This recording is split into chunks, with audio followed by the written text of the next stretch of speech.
I love you, Bobby. Hey, V, line them up.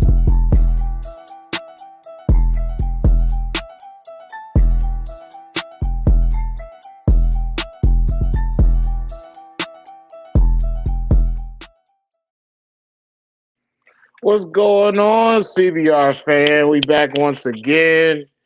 We glad to be back too. Keno's gonna be here shortly, man.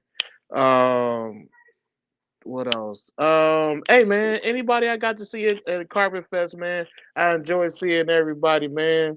It was a good time. So shout out to the people at the Reptarium. Just shout out Texas reptile keepers in general, man. Just a great group of people, man. I'm not joking. I'm dead serious. A great group of people. What up, Ro? What up, Trey? What up, CJ? CJ, I'm free, man. I don't know anybody that's being held captive.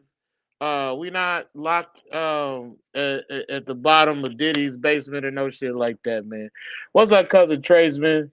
What up, Chris from Inner Box? What up, DD? What up, Dimitri? What up, Salad? What up, Mikey Marsh? And what up, Mike from 1776? Man, we got a great guest ahead of us tonight. We got the legendary Tony Jerome. Uh, so I expect this to be a wonderful show, man. Um, how y'all been, man? Anything y'all want to put in the chat besides y'all thinking that we are being held captive or anything?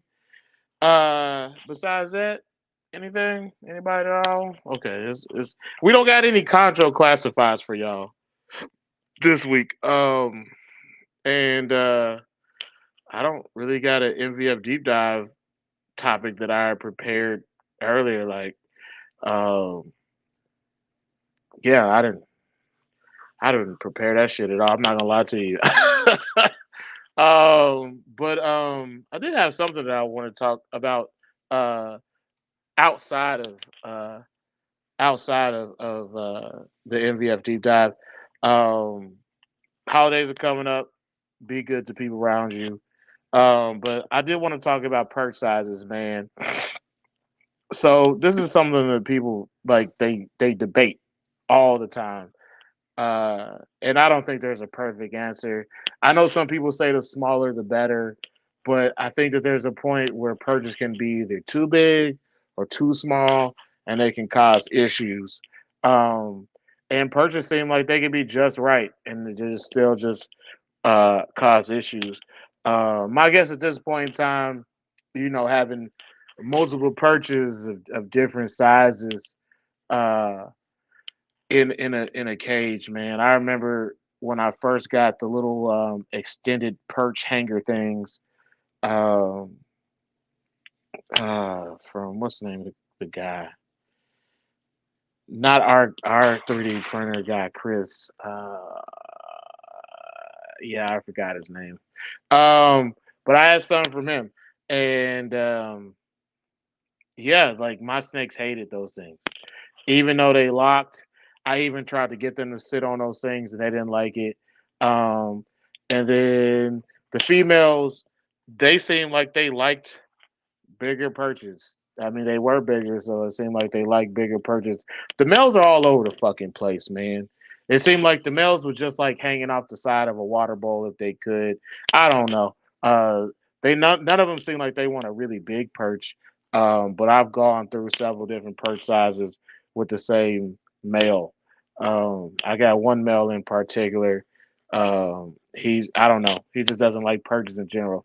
I think that he would much rather hang off the edge of his water bowl. I don't know. He seems like he's doing fine. That's what he really likes. Um, yeah. So Mikey Marsh, he still has some artifacts wrong, Cyclops babies. He could have put them on Chondro classifieds, but Mikey Marsh is a self-proclaimed old fucking man who doesn't like using technology and putting his name on pictures. So I imagine that's why I didn't get them shits. But you don't need to talk to me about it. You can just go talk to old ass Mikey Marsh, being an old ass man. hating technology. But anyway, man, that was basically it with with the purchase, man. Uh, if you have seen different things with purchase, or you like experimenting with purchase, try it. You know, I've seen good, bad. I've seen people put heat wires through purchase. That didn't seem like it necessarily worked. I've seen people use different products, and on purchase that didn't seem to work. But just in general, purchase sizes seems to be an issue of debate. From neos to adults, it's always an issue. But it's a wonderful thing. It's a wonderful thing to talk about, man.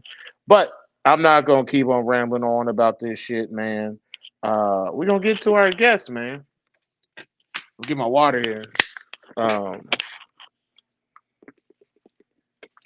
because I've been running around all day.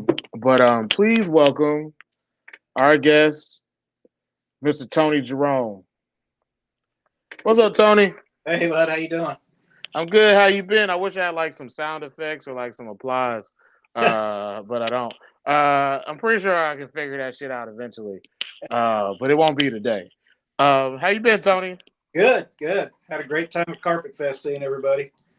Yeah, yeah, it was a good time. I wish I would have washed my shirt, but it's literally.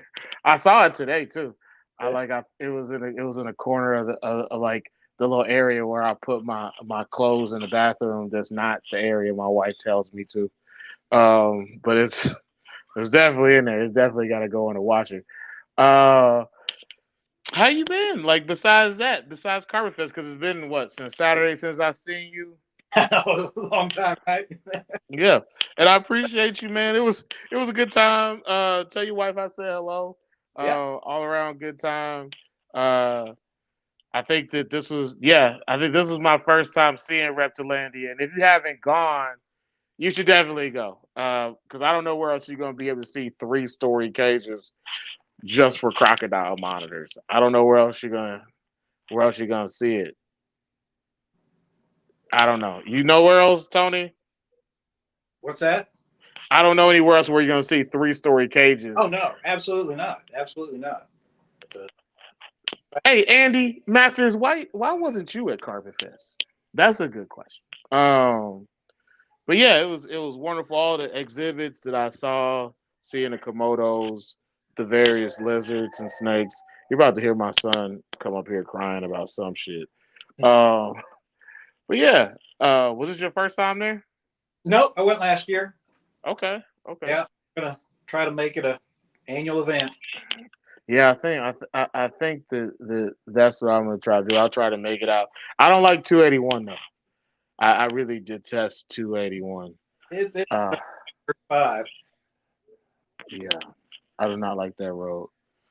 But anyway, Tony, I want you to talk about you, and I want you to go back in time, um, and tell us about young Tony Jerome and when you first got into reptiles. Silas, give me that thing. That's not yours. Give me. I don't want to hear it go off. Thank you. Yeah, I started. I guess we moved. I was 12, and there was just snakes everywhere when we lived down there. And my dad was very open to teaching, collecting, and stuff like that. So we caught a bunch of ribbon snakes and water snakes. And stuff like that. Is your phone like is it sitting on like the It's table? on a tripod. Okay, it's on a tripod. Okay. Do I need to move it? No, it's just like the audio was kind of cutting out a little bit. But just keep going. We'll Okay. figure it out eventually. Yeah. So he got me interested in the snakes, and never there was none of that fear factor or anything like that. It was just always encouragement and stuff. So all growing up, I had them, and I probably had snakes until after I met my wife and until my daughter was born. And at that point, raising the kid came number one. So I took a vacation from snakes for a while, and then back in 2012, I went to an NARBC. I didn't know they did reptile shows, so that was new to me. So we went and visited the show and saw the jungle carpets there, which was something books before, but never in person. And I just fell in love with those. I picked up one jungle carpet in 2012, and the same year I picked up a green tree python, an Apodora papuana, and a bull snake. my wife said, "Okay, you gotta focus. You can't have one of everything. You got Yeah.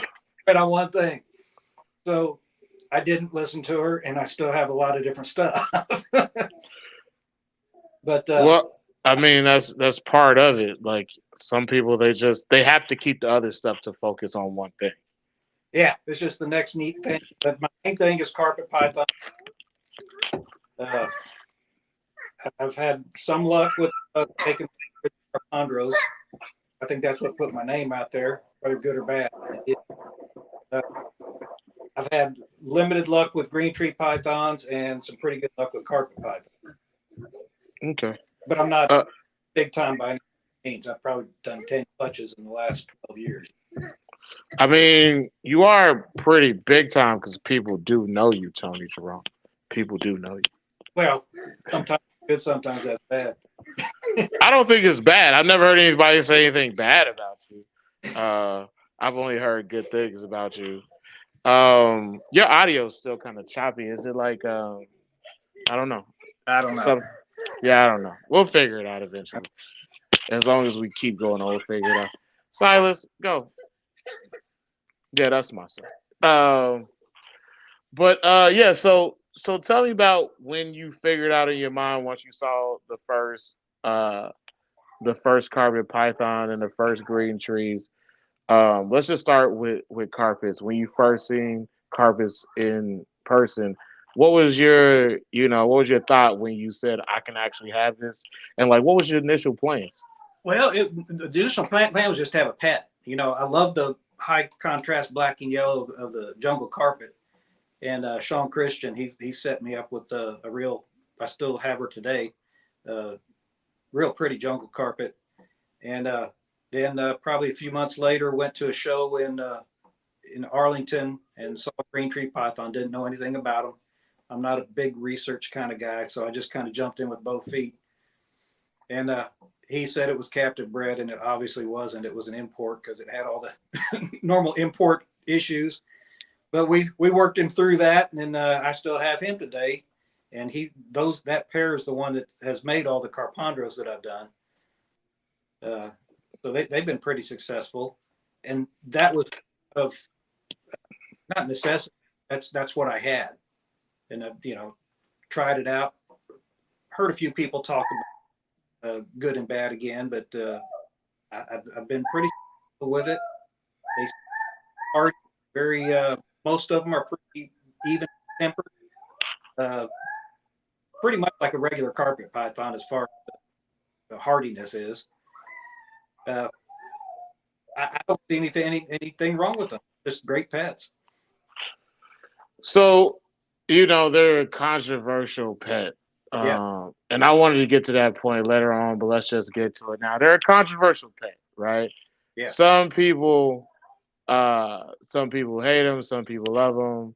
Me myself, I don't have any issue with them. Um, I never had a carpondro, but what were your initial the initial motivation you had behind wanting to get into breeding carpondros, and what were the negative things that you heard? The negatives. Let's start with the negatives. How will they know what to do? It's a mix of species, and how will they know how to react? And they don't. Just like any more than somebody who's born blind doesn't know what it is like to see. They're instinctual. They follow their instincts. I give them the option to do what they want as far as perching, hiding, whatever, and they kind of act like both a green tree python and a carpet python, which I have carpet pythons that perch. I have carpet pythons that hide. Uh, it's just that they're their own unique animal.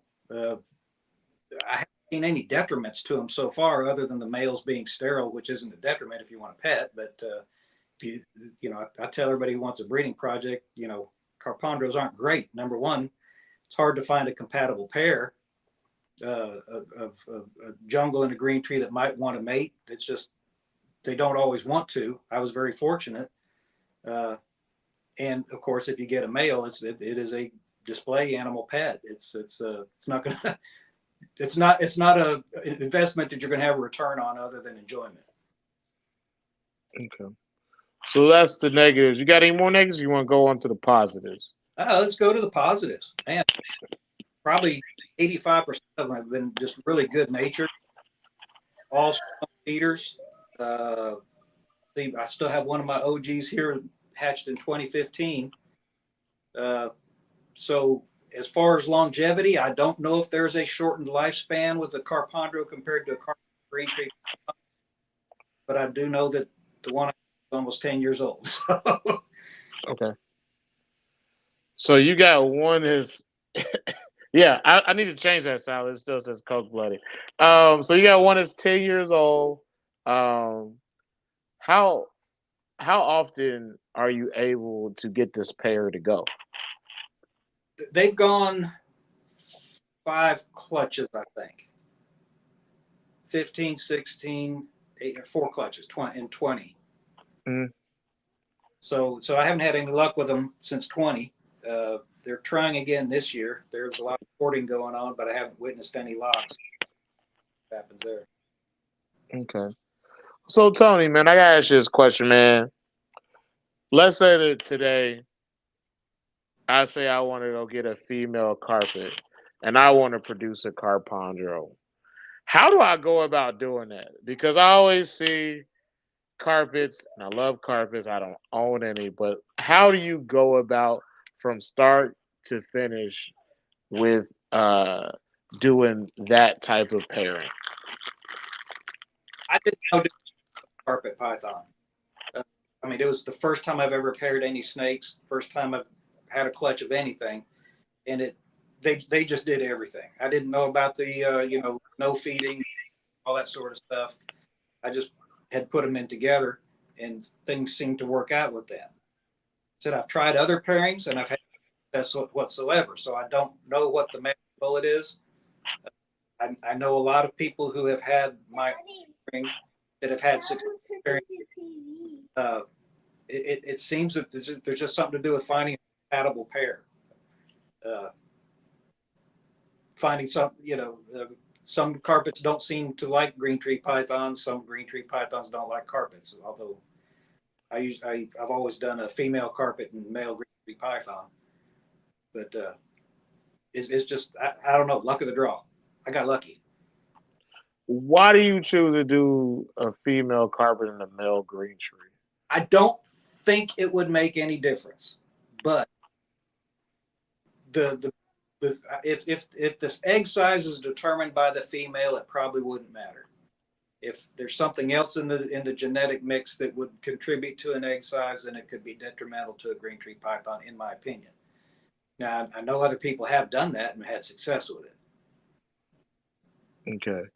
How much larger were your carpondro eggs than your chondro eggs? They're carpet python. They're hatching at about 25 grams. Okay, that's a big ass egg. Yeah, That's, I think the smallest hatch was probably 15 grams, but probably 90% upper the 25 gram range. okay. Um. So the first time you did this, you had no plans, right? You No just plan. went. No plan. You just went and did it, and you were successful. I was lucky. I mean, growing up, like I said, I'd catch a snake that would lay eggs, and I never was successful hatching those out. And this, with the interwebs and everything, figured out how to incubate and stuff like that, and things worked out. So I've been using this pretty much the same method, tweaking it here and there, but been pretty lucky. So, with that being said, how did you change it from your first go around to your second, be, to your second, third, and fourth? Because the first time you didn't do any cycling or anything. Did you actually change anything going forward? I tried it. I tried leaving them off food for a couple months, and now I've just kind of adopted to where the heat goes off at night. And it's the ambient temperature of the house at night during the wintertime. So as far as the cool cycling, I'm not actually cooling them. I'm just letting the heat go off at night.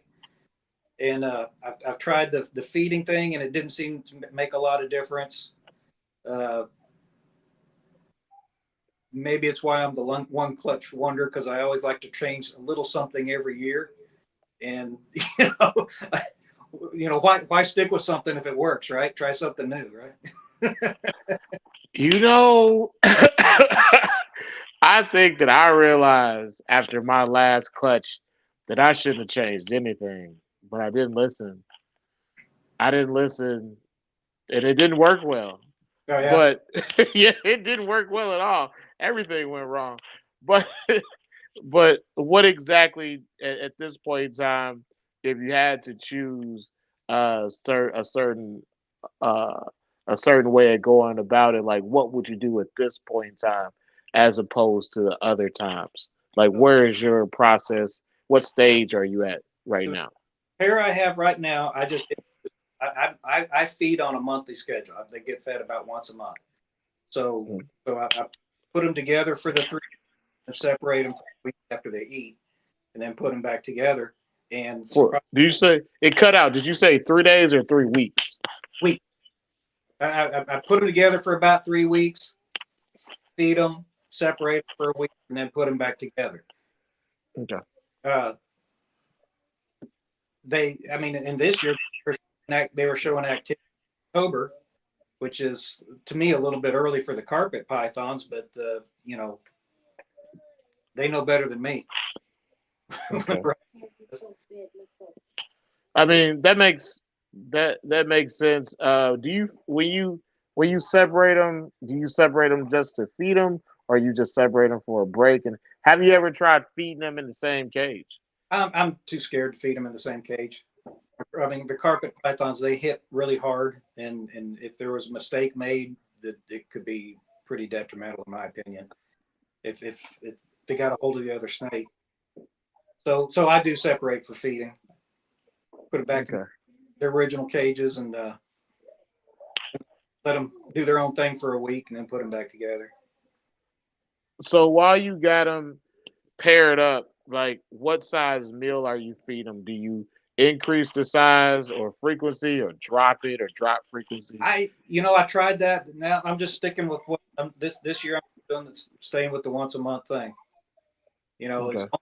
willing to eat, I'm gonna feed her. If she goes off feed, obviously, to date I don't think I've had one actually go off feed. Refuse food. If they look like they're ovulating or starting to, think they're successful, I'll probably do a smaller than normal, uh, just because in my brain it might interfere with the egg. I No, mean, no. I I get that. Um, but when it comes to the animals, once they're breeding, um, it seems like with green trees, we try to feed them less. Yeah, Like we try to feed them less, a little bit more frequent. Um, but I couldn't tell you how it works with carpets. Like I really honestly wouldn't know.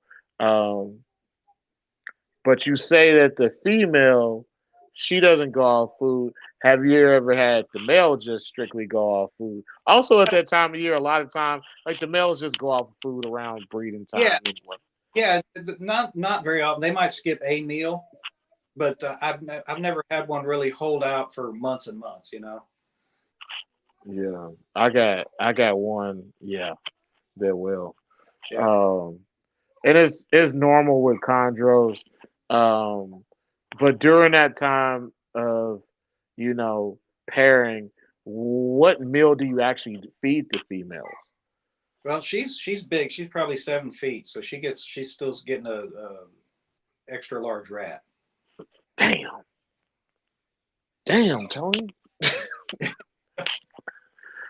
That's yeah, that's big. I mean, compared to like chondros, like Oh I yeah, don't think. my chondro is Yeah, like a weanling rat or a large mouse. yeah. And then to try to breed a male, is your male a pretty large male? I wouldn't say he's huge. He's probably 5.5 feet. Okay. Okay. Well, also with that being said, as long as you stick to your program, about how long does it take you usually in these 4 times from the beginning of pairing to you see an ovulation? I don't always see the ovulation, but the sometimes it seems like right away. It's like, one and done kind of thing. Yeah, You I just be see it trying to be like that. never happens. That's kind of why I've gone to this, about this time of year, start throwing them together and let them determine if it's time or not. Uh, if she's not interested, it's obvious, and if he's not interested, it's obvious. But if they're doing the whole courting thing, then something something's going on chemically there to get them going. Yeah, probably probably turn that Al Green CD on and That's right. gave gave him a little bit of box wine, or as we called them back when I was a kid, space bags. It's probably not a good thing to tell anybody who isn't old enough to drink either. Um, but Had but to but Chondro, I've tried to put a green tree python in with her, and just no interest. But if I put a carpet python in there, she'll start wagging her tail and showing that she's ready. yeah, Uh, she likes the big boys. not the route I want to go. I don't want to go 25% green tree python. That's not my. Not saying I won't do it. It's just not something I want to do now. I mean, I don't necessarily see. I personally couldn't tell the difference, right? That's the problem. Is a lot of the 25%, they look like a regular carpet python, and that can cause identification problems down the road. I trust me. I trust most people, but there's some out there that don't know what they're not going to be honest. Is that a common thing though I with the don't know. Carpandros? What's that? With the Carpandros? I think if if it is a Carpano, people want to say as much. I just wouldn't want somebody to say it's a carpet python without revealing that it had something else in there. Okay. Um, yeah, I mean, I guess that somewhat makes sense. So back to the process. So after you get an ovulation, what's your next step?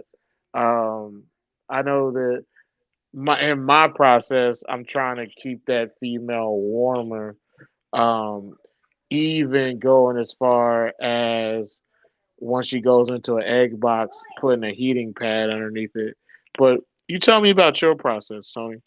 Well, I've only had success with one green tree python, and I had the whole egg box set up and everything. I didn't really change the heater or anything, and of course, I wasn't familiar with the you better remove the perch sort of thing, and of course, Yeah, laid all the eggs on the ground and a couple in the water bowl.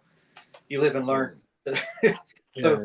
You just don't know why they act like that. yeah, Sometimes after you keep chondros for a while, you just kind of realize like maybe they don't want to live a long time. well, I was 2 successful eggs out of that, and one of them had a pretty good kink in it, and he just failed to survive. And I got the other one down here that is going to be here with me forever. I'm pretty proud of my one achievement with green tree pythons.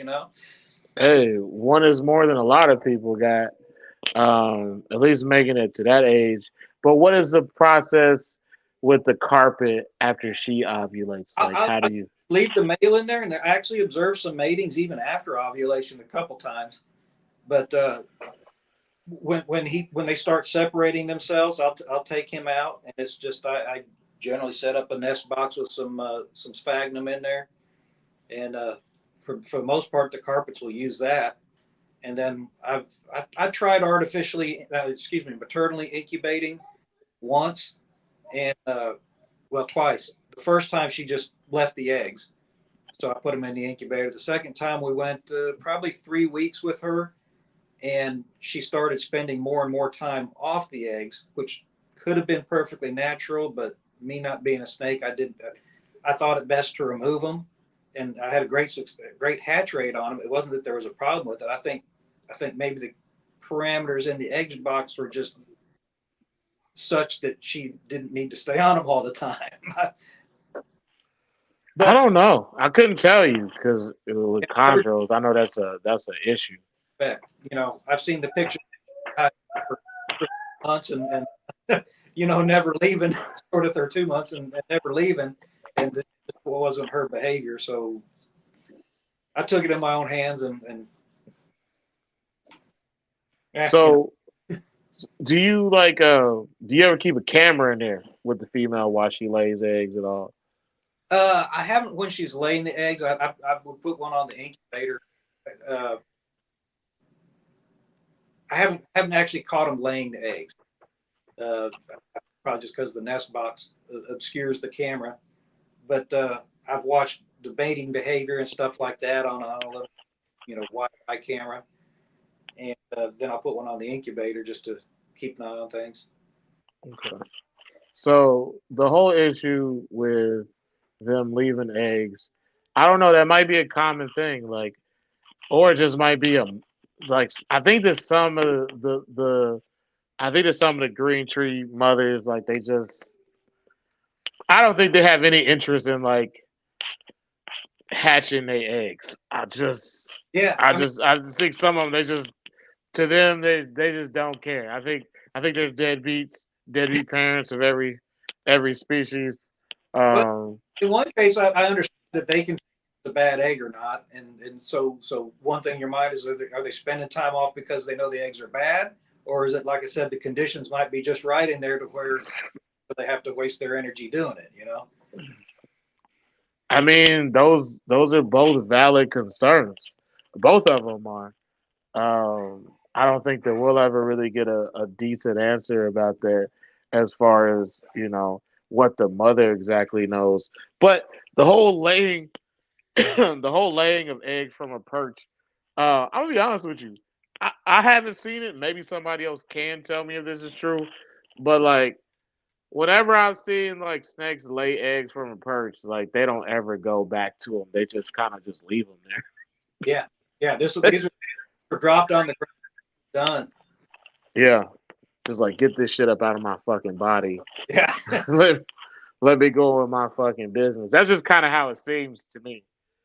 Um, that's how it's. I don't know. I don't know what to say about it. But um, as far as the eggs go, with the eggs that you did incubate, what was the temperature that you incubated those eggs at? My first carpets I did at 87.5. The green trees I think I did at 86 or 86.5.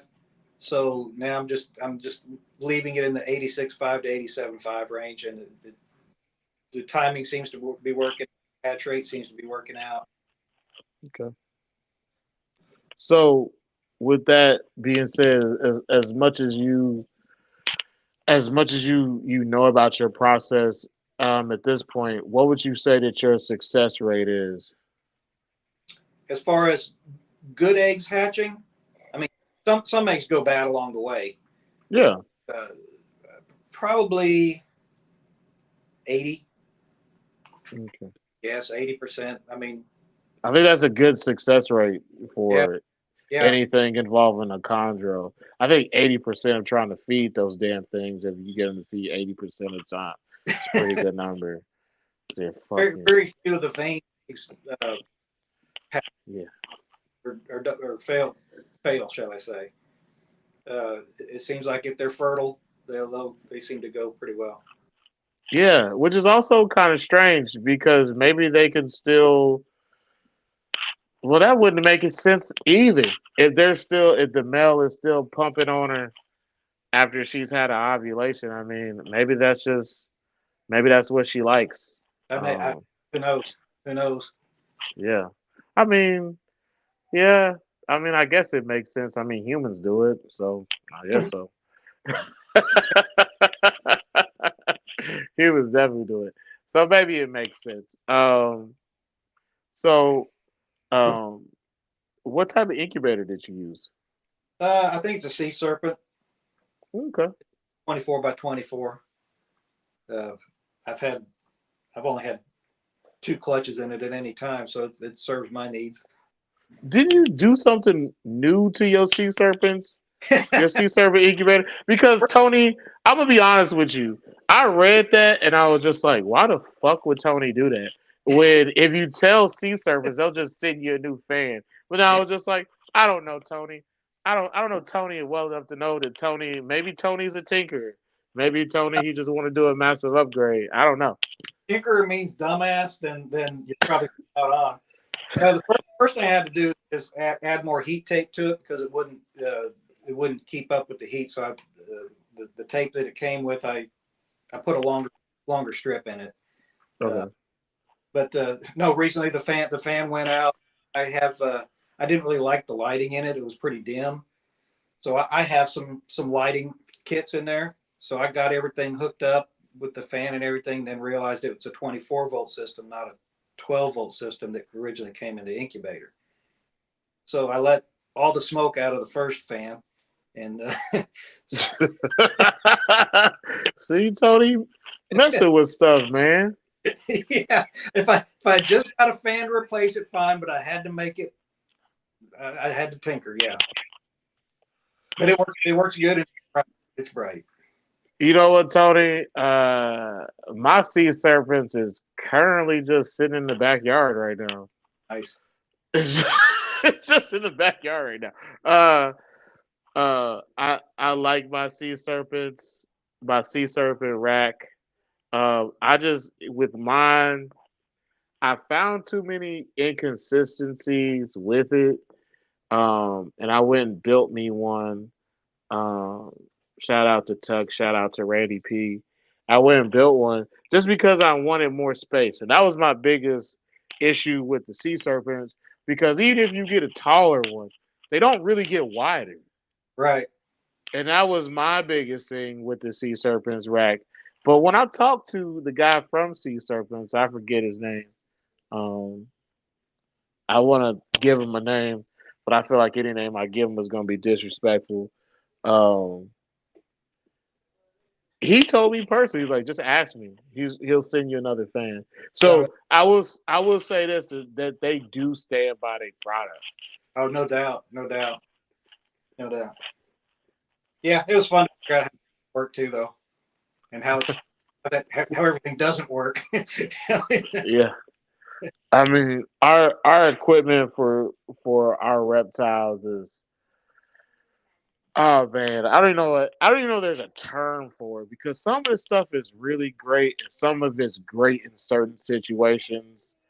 Some of it just isn't. Um, some of it we have to modify it for our current needs. It's kind of all over the place. But I will say this: the sea serpents, they do put out a good incubator, and they put out some good racks too. I'll say that. Yeah, My sea serpent rack is pretty good. I've been very pleased with it. I actually wanted it at NARBC auction, and so I didn't pay enough for it to ask for any replacement parts for free. That way. I mean, it's just a fan. I mean, the one that I built has two computer fans in it. Yeah. But what does CJ say? CJ say custom. He'll do any size you want.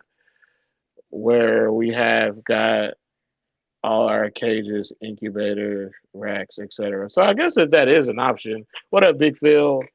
I appreciate you, Chris. Thank you for agreeing with me. What up, Lucid Arboros? What up, Delic? Atomic A1. What else we got in here? TPC.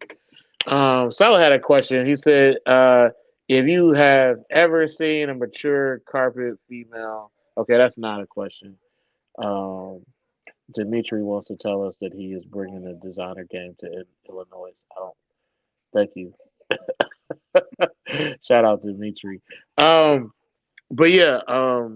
So when you said that you got babies at that point in time after you hatched them, how did you go about establishing them, and what did you keep them in? What type of rack did you keep them in? Well, my first one's from JPM, Jason Miller. It's compressed styrene. It holds I think 12 6-quart tubs in it. Mhm. And, hey, What's going on, Tony? I'm good, man. How are you? I got a speeding ticket. You know what I'm saying?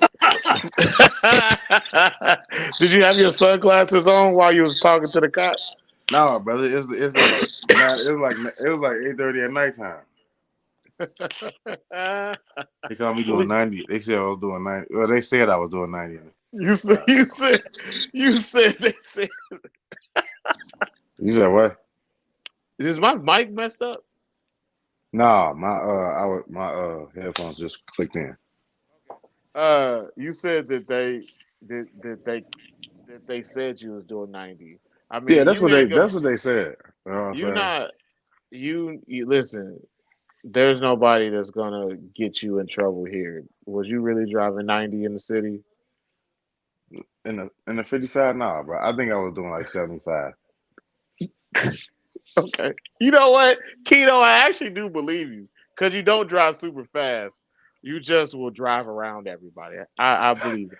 Exactly, bro. I'm not no speed demon like I used to be when I was in my 20s and them, dog. I I don't mean, get down like that.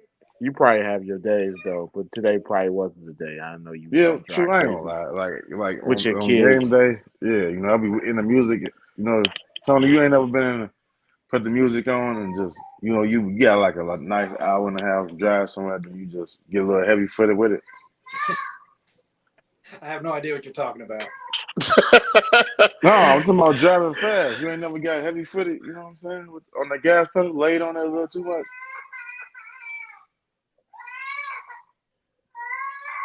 No, you can't hear me? Yeah, I can hear you. He said, I don't know what you're talking about. See, you a good guy. See, exactly. I'm the same way. That's what I'm saying. They said I was doing 90. I wasn't doing 90, yo. You know what I'm saying? You But I'm know sorry. what? But I'm sorry I'm late, Tony, man. They pulled me over. I was trying to, I was on my speed mission, but definitely wasn't doing 90, Judge. Why did I? Why did I definitely think you was about to say that you had like you got pulled over by a lady cop? Nah, he wasn't. It was definitely a man cop. He came over Oh, there real aggressive on the window, knocking on my window. He tried to break my window. I thought you was gonna be like wee. That's what I thought you was I couldn't gonna do that, say to brother, the because cop. it was Brittany was in the car. Oh, okay, she's not gonna let you do that. Yeah, I'm gonna go get a beer, I'm Keno. surrounded by them angels. I'll let you ask some questions. I'll be back in a minute. I missed a lot. And what did you ask him so I don't repeat myself? We were just talking about the tub size of the hatchlings and stuff. Okay. Did y'all get into the Carpanjos yet? Yeah, just ask your questions. I'll be back. No. Oh. I want to talk about the Carpanjos, man. Ask. Hey, Ask them. sorry, chat. You know what I'm saying? I know I'm late. I don't care if y'all. Oh, he said midget cop. Yes, sir. Like a midget cop. Wee. Yeah. Hey, drop them fairies for Keno. But Tony, kind of. I ain't gonna tell you to start all over, but I do want to start all over with the Carpanjos. What spawned that project? When did you start? When did you think like, damn, let me put these two together? Dumb luck, and that's all I had. That's all you had, Carpet python, green tree python to my name, and really? well, I wonder what would happen if we tried this, and and it worked out. What was the male? What was the male? What was the female? The male's green tree python, and the female jungle carpet python. Right. Have you tried to do it the other way? I Like have. I know other people have, and they've had success with it. okay. I haven't. Any of my females, they're not really big, which that I don't know. I don't know if that's detrimental or not, but the jungles can be pretty big. Okay. What was the well, given that, like, what's the biggest clutch that some of your females have let your Carpanjos? I think the biggest I had was probably 16 hatching. Probably 20 eggs laid and 16 hatch. Okay. And what's your infertile rates looking like with your eggs? No different than a carpet python, really. Okay. I mean, yeah, the having a good male and a good female together, it's not affecting the infertility. Like I said, the 50-50 males are infertile. Right. I just, everybody said they were sterile, so I put a male and a female together, and I had a clutch of beautiful round eggs, and I thought I'd hit the jackpot, and they no veins in a single one of them. So Oh. So what? You only did it one time? How many times did it take you to believe that? just the one. You did. The one. So I'm saying, like, you ain't think it was a fluke? Like, this guy, Uh, I know he can get it done. Let me try it again. He said the fluke shouldn't have even been tried. I mean, but so Damn. you got to try for yourself. Sometimes you gotta be hard headed, man. Yeah. It's like when you're younger and they tell you don't touch the fire, you play with it, and That's right. get the hand burned. Yeah. So males are pretty much good display animals, and they can't Okay. display animals, but most people don't want to spend that kind of money for something that's just going to sit around and not create a revenue or something. Yeah. Wait. So then, what's the typical price for like a Carpano? I started out at 800 for an Okay. unsexed Carpano. I think the 6 days was back in 2015. Okay.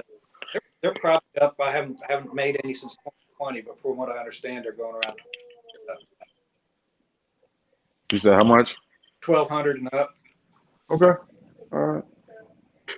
I ain't gonna lie. If I had a nice show animal, that's not bad. Shit, I want to spend what $1,500 on the black dragon. So, and I'm not gonna breed them at all. I just want one. Yeah. That's what he says. It's a fucking lie. It's a fucking lie. He's What? gonna try. You are definitely gonna try to breed it if you got the chance. Well, a monitor lizard? Yeah. Hell no, brother. Hell no. So you wasn't gonna send me the other monitor. Yeah, that wasn't gonna be a breeding thing though. I was gonna send that to you as a gift. Nah, it's Yeah, gonna you be a can breed gift. them you can breed them if you want, but I'm It's not it's gonna breed them. it's No. gonna be a gift until 5 years from now. You'd be like, it'd be a cool idea if you If I bred them shits at your if I house. send it, yeah, exactly. If you breed them, I'm not gonna wait Nah. 6 months for no monitor eggs. I can't do that. Hey Tony, I had a question for you. So how is establishing Carpandro babies? I I was have just about to get into that. Perfect timing. much different than the carpet pythons. Really, you get some that eat 3 days after hatching. And some that'll go 3 or 4 months. And for a while, I'd try the assist feeding and stuff like that on the holdouts. Yeah. But then I heard somebody say with carpet pythons, they will eventually eat. So some of my carpets, I've waited 4 months, and they will eventually eat. They're hardy little snakes. So if I'm able to produce another clutch, I'll probably go that same route. Okay. Shut up, Salad. Um, Stop snitching. What Keno up, Jason? almost missed. Yeah, why you over here stitching salad? What up, cousin Arrows? I was looking at tarantulas though. I ain't gonna lie. At Tinley, bro, I was close, dog. I don't know, man. I almost bought a tarantula, brother. You almost bought. Hey man, I'm not mad at you for almost buying a tarantula. I think I want one, Listen, brother. next time you do some backdoor deal or some shit, don't let Adam Salad see you, bro. He gonna tell everybody. You Uh, see that dog? He came brought it right to the internet. That's crazy. okay. So when you're trying to establish babies, how do you start? Like, what's your prey item and what's your regimen? Pinky mice. Pinky bites? The 5 gram pinky mice. Uh, you could probably try bigger, but I don't know, something about looking at the size of a fuzzy mouse just seems pretty overwhelming to something, fresh hatchling. Yeah. Try to get them going on the pinky mice anyway, and after 3 or 4 of those, I might try a pinky rat. See how lucky I am with that. There's generally not a big problem changing over. There's obviously a few holdouts, but haven't had a big problem changing to the rats eventually. So when Okay. you up their food intake like that, how is it different between a carpanjo, a green tree python, and a carpet python? I would say between a carpet python and a carpandra is no different. Okay. Green tree python being less than half the size. I think keeping them on the pinky for longer is obviously a necessity. And like the one one successful hatching I had on the green tree python, he's still eating mice. I don't know. It'll be a long time before it moves to rats. I definitely thought you were going to say the Chondro was a bastard. The green tree was acting like a bastard. I definitely thought that's what you was going to say. Did the Carpandos fully mature? Do they have how much bigger are they than fully mature green tree? It's very very variable. I have some Carpandros that are 7 feet long, and some that were 4 feet long from the same clutch. So And the it's same sex just, too, or is that like a dimorphism thing? Those are both males, both males. Really? Yeah, Damn. And you feed them the same? You fed them the same the whole way? they're brought up exactly the same. Wow. so my question to that is like, of the Carpandro market, like, are there terms for this, or is just a Carpandro is a Carpandro? No, there's 50-50. I mean, you basically go by the Yeah. percentage of python in it. Like a 75% would be 75 green tree python, and that's the gold standard Carpano. That, but 50 Those 50 or 50-50s to me are unique. They look different than both species. There's really no mixing it up. those two brothers that are clutchmates, do they the smaller one, does he favor a green tree more than the other one favoring a carpet? Not really. No, I mean the coloring was about the same on both of them. Uh, Mhm. no, they both. I'd say they both favored the carpet. I've only Really? a couple that actually favored the green tree python, and they actually turned out green background instead of a yellow background. And they're the ones that are almost always on and just have more python head. Uh, but the mannerisms seem to be all the same.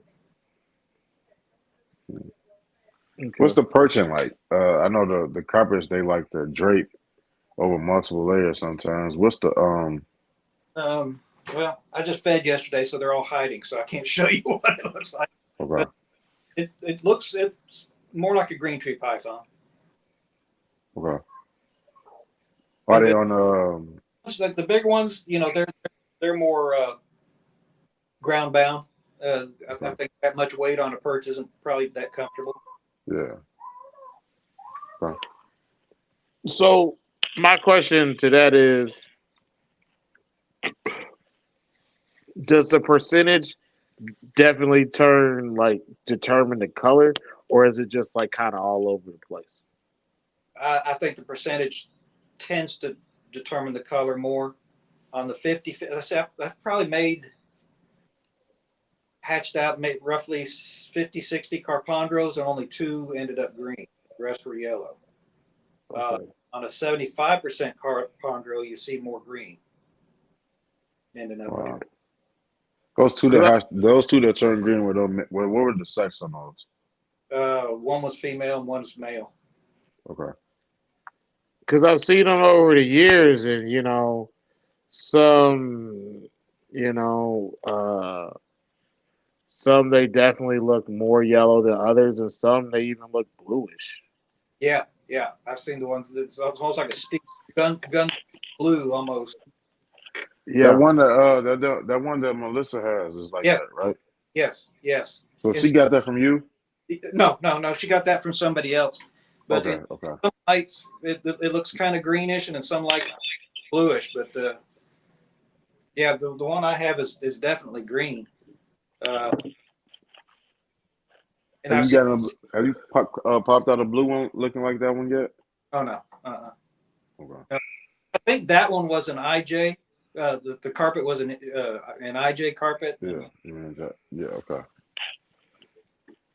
All right. So as time has gone on, um, which ones are your favorite ones to produce, and do you think that you like will ever get to the point where you're like producing these carpandros and you're able to consistently reproduce the same phenotypical animal? mm, uh, the Carpandras are my favorite to produce. I mean, just they're unique. I tend to be able to move them a little easier. Yeah. A lot of people are producing jungles, and they hang What around. up, Pat? But I don't see me doing it too much longer. My original pairing, they're 12, 13 years old now, so I don't know how much longer they're going to be doing this.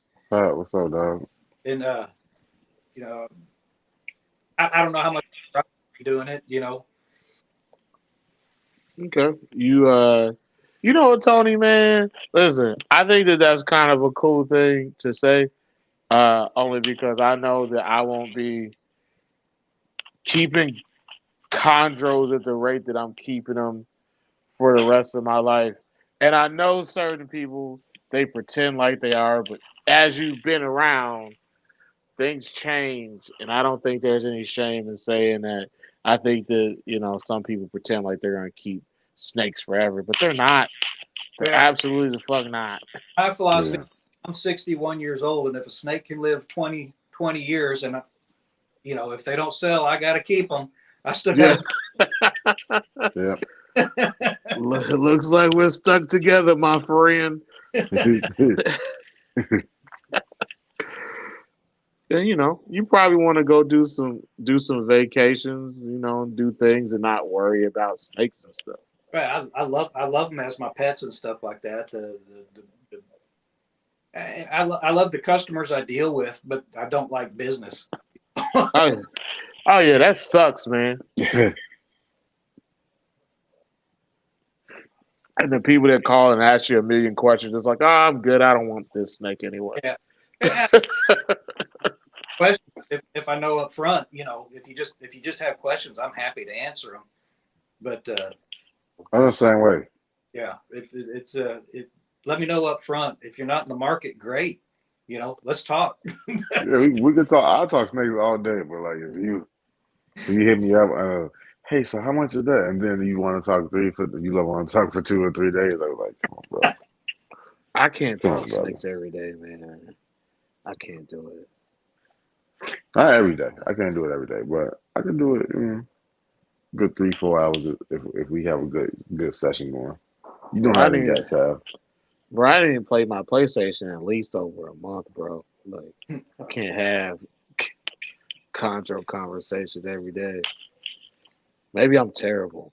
That's probably closer to the truth. I'm a terrible person. No, I can't do it every day either, dog. That's too much, bro. Conjure overload. Okay, Tony. So once you've got these snakes established, how are you keeping them? How long are you keeping them? And how do you choose holdbacks? Uh, Damn, that's how you choose holdbacks. what's that? Sorry. Did you close your camera? I thought that's how you chose holdbacks. You just disappeared. I don't. I probably would put everything up for sale at this point, just because I have the collection that I want, and I don't really want to grow it anymore. Yeah. Instead of something really unique popped out, I can't say that I wouldn't want to keep it, but probably everything's up for sale. You know what I mean? Yeah. As far as babies. How many snakes you got total right now? I mean, what? How many snakes you got total right now? 45, including babies. That's a good number. That's a good number to keep you Yeah. busy and attached to your snake room. Yeah.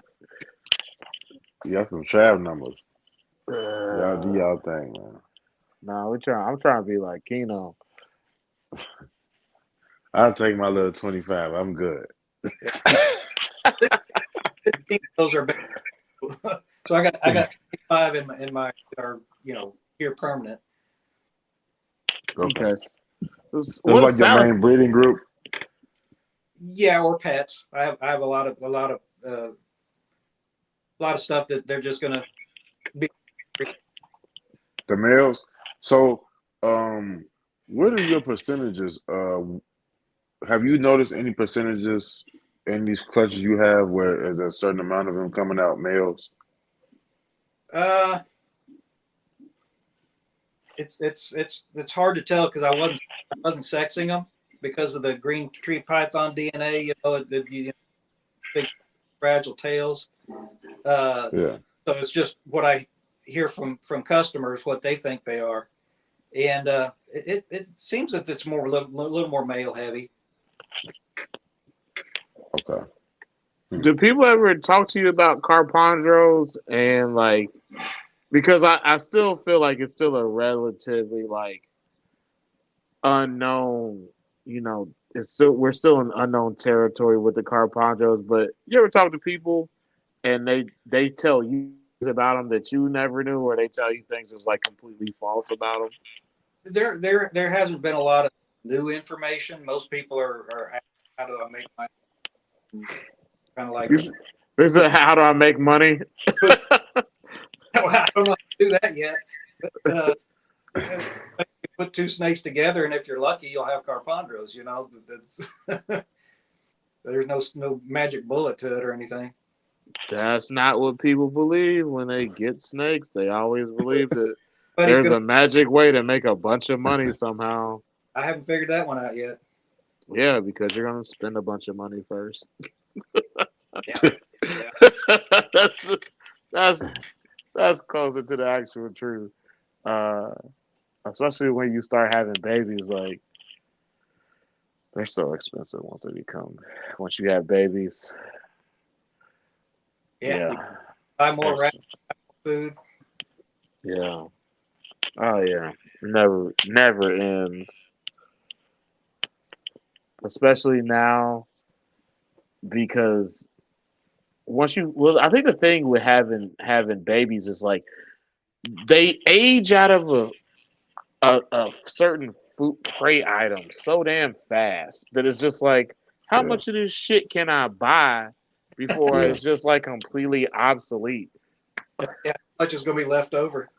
Yeah, Yeah. it's just like what am I gonna do with this shit? It's just like it's not like I'm gonna keep it. I'm not gonna eat it.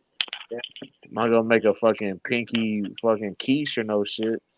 So I'm not keeping So what I it. usually do is once I'm bumped them up to a prey item, what I'll do is I'll come back like say I'm giving them I'm feeding them 10 days or like 14 days. I'll come back in 7 days and give them that smaller prey. Mm-hmm. Every few meals, like fuck it, I'm gonna get this up out of here, and I know they've outgrown it. I'll give it to them like every 7 days. So Yeah. you know, Okay. get rid of it before I get all frostbitten. Yeah. Well, I think pinkies are pretty evil too. I mean, they're obviously not real nutritious, but Yeah. size kind of the only option you got. I prefer to get them off as soon as possible, but that sometimes is longer than I would wish. I don't think that any of us have like a. I don't think any of us like we really know how long we're gonna be able to like feed them pinkies. Like from the chondro people to probably everybody else. It's just man, pinkies they're tricky because they're like the only real food source that you can give the babies. But you also know at the same time, just like I can't give you these for a long time. Yeah, exactly. Like everybody knows that. Like everybody knows, just like I can't give you these damn pinkies for a long time. I think some people they overdo it. I think they do, and I think that it does lead to issues. What issues? Who knows? I don't know. It's messy, which can't Yeah. be fake. Well, Hey, speaking of, have you noticed any prolapses in your Carpano project? I've had two.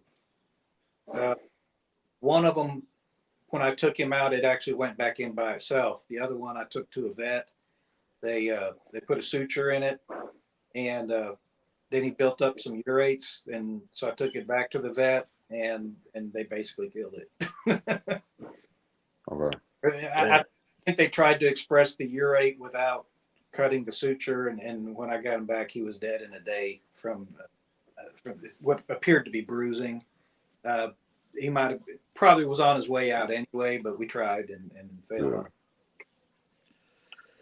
Yeah, these chondros, whether they're babies or adults, man, it's hard treating them when things happen. Yeah. Especially as babies, man. Well, they can't do anything that requires anesthetic or anything, so it's Yeah. I think back to my cyclops that I had, my couple males I had raised up, and then they died from damn heart complications. oh yeah. But one of them had like cancer, like a cancerous mass by his cloaca. So Yeah. I think yeah, elections like we do, that's a little more popular than what people would think. Not popular, more prevalent than what I people. agree with that. Yep, and just common health shit. Like we probably don't know about snake heart attacks, Yeah. leukemia. Yeah. You know. One recently that passed, and I kind of do my own discovery on him. Looked like he had a blood clot in his heart. I'm no scientist or anything. I don't know what it's supposed to look like, but one chamber of the heart I don't know. It just something didn't seem right there. Well, I think we know the perfect scientist for you to talk to. Here, send you a laugh. Anyway. See your ass. Anyway. That's petty. Anyway. Tony, are you So- a scientist? What? Yeah, would you consider yourself a Carpano scientist since you have like multiple specimens to work with? I have multiple specimens to work with. I don't consider myself a scientist. I consider Oh, okay. experimentalist. Just asking. Are you a scientist? I mean, what is your No. occupation, sir? Aviation maintenance. Oh man, that's cool, man. Yeah. I got a I guess you'd call him my cousin. I guess.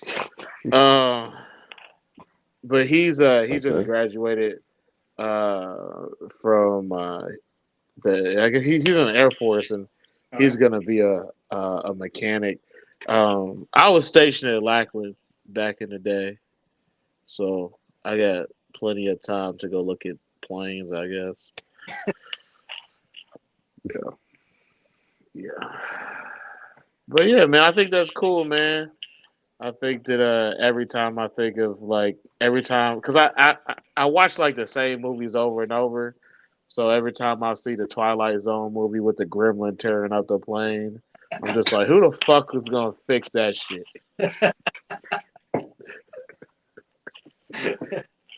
You gotta see it. You gotta watch the Langoliers. Yeah, the Langoliers too, man. That shit had me scared to get on a plane for a while though. You ain't afraid to get on no plane, man. You tough, When bro. I was younger, I was. Not now. I'm good now. I thought the Langoliers were gonna eat up the espresso. I mean, eat up the airway.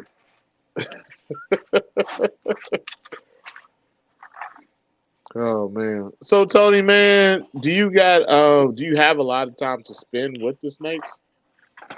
I probably spend at least an hour or two a day. Spot and clean, whatever's necessary. And then the weekends are pretty much taken up doing water bowl. I thought you were gonna say the weekends were taken up, doing, family stuff.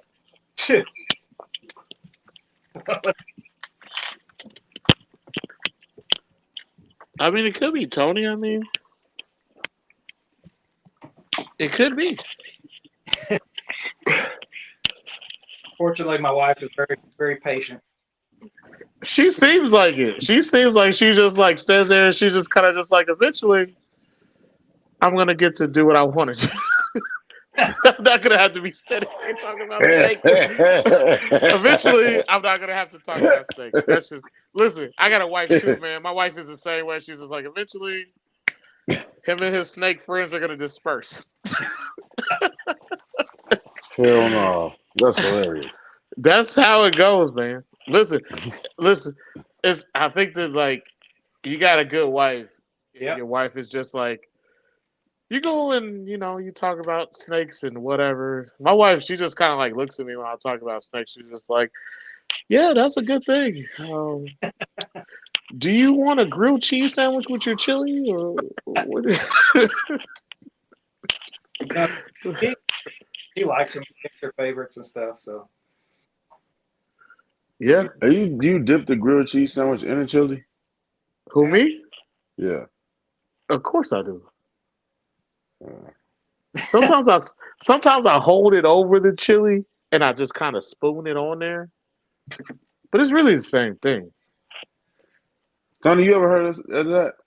I dip mine in the soup. So What kind of soup? I heard it being dipped in like tomato soup. tomato soup, grilled cheese and tomato soup.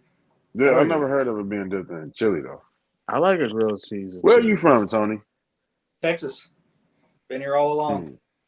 So I really can't blame it on no southern shit. It's No, probably just some Memphis stuff. probably just old dude shit. Did you see the video I sent you about DJ Paul in the Yes, Crown Royal bags? yes. Shout out DJ Paul. But yeah, man, I think that dipping your sandwich in chili is acceptable in any arena. I don't understand what Kino's issue is with it because it's not his soup and it's not his grilled cheese sandwich. So like, what is he upset about? How does this affect you, Kino? Like, why do Uh, you care? I'm not upset about it. It was just a weird combination, brother. Why do you think that's a weird combination? Who don't like a sandwich and chili? But I heard somebody else said they dip a cinnamon roll in chili. So That's not me. I both of don't y'all do from that. the South though, and both of y'all was in Memphis for a while. So it just give me like it's just weird. That's all. Nah, man, that's your homie. I don't know nothing about that. Shout out to our cinnamon roll dipper, cinnamon roll and chili dipper. Yeah, Shout out to you. I never tried in chili though. But, you know, You should try it in chili, man. Real zesty chili with a little bit of grilled cheese crumb on top of it. okay. Yeah. All right, Tony. So let's get back to it. Um, how do you determine over the course of period what prey items you're going to be using? I know you said at the end we're talking about gigantic rats, but before then, like, how do you progress with feeding? Uh, just the size of the snake. I mean, I'm Shout out to you, here I delicate salad. weekly. Second year probably every 2 weeks, and then third year on about every month. So Mm, it's just something a little bit bigger than the snake, uh, circumference or diameter. okay. Okay. Do you purchase your rodents or do you breed them? I purchase. Local or big box? Uh, Cold Blood Cafe is who I use. Yeah. Shout out to Des, Jeezy, and the Yeah. good people at Cold Blooded Shout out to Cafe. Cold Blooded Cafe. Yeah. Yeah. I gotta change that. But actually it's been like this for like a month, right? So maybe You gotta let it go. I gotta leave it. It's gotta be coke blooded. And we've made so many jokes about Tony, have you cold. seen it? You seen it at the bar? You see it at the bottom of the screen? It says "Hit up Cold Blooded." What's that? It says but you see the bottom of the screen. It says "Hit up Cold Blooded Cafe." Coke Blooded. Yeah, Yeah. Coke Blooded Cafe. That yeah. You get a special. Well, we got a bar, like a little a discount code. You can use that. So Oh, cool. tell them we sent you. Coke. Absolutely. So how do you Tony? How you getting your females ready for a breeding season? Your your regular stuff you're doing and your Carpano stuff. I've tried it and I don't do anything special.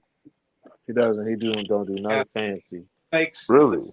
the heat goes off at night year round, goes down to whatever house ambient temperature is. I haven't been doing any special cooling or special feeding or anything.